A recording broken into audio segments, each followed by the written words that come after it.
So it's the end of the day. It's just about 2:30. So the kids left about 15, 10-ish minutes ago. And after lunch, I went with my student to accelerated math. She's in like eighth grade math as a seventh grader. So I went with her there and learned I don't know how to do trigonometry anymore either. um, and then we went to ELA after that. And they were working on complex and simple sentences, just grammar stuff. So they did some exercises there. And then after that, we went to band, and she plays the flute. So that was interesting. I guess in this portion, the part that struck me the most about middle school that I don't necessarily remember being like this, and it certainly doesn't feel this way from the teacher's perspective, is just how many restrictions are put on middle school students, I guess. And granted, they are kids, so they do need structure and they do need rules and restrictions. But just like walking around, I realize like how much of every part of their life is controlled when they're in the school building. So it's like even in the hallways, you're not supposed to talk loudly. You're supposed to walk on the right side of the hallway. You're supposed to move quickly. Your teachers are monitoring you. In class, you're supposed to be concentrating and tuned in the entire time. You have lockers.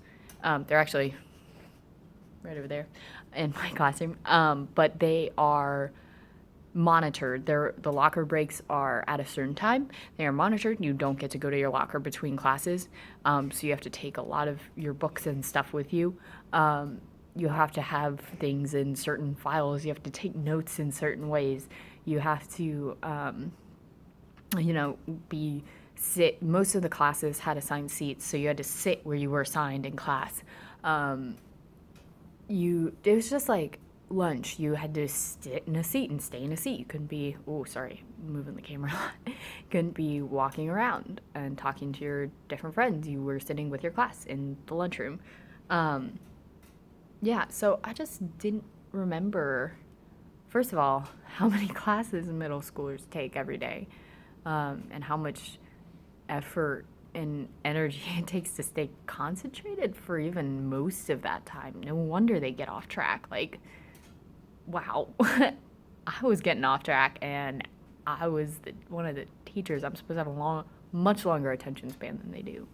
And also just how many restrictions and how much is demanded of middle schoolers a lot in terms of behavior. I don't know. I think this exercise will make me more sympathetic to middle school behavior when they act out, when they talk a lot.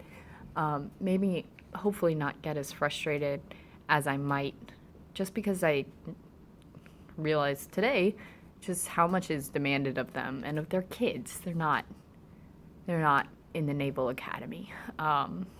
They do need to listen to instruction and they do need to follow the rules and restrictions, but they're kids. Like, it was incredible to me that they were able to stay put for even as long as they did, and that they don't absolutely go crazy after 5 days a week of this.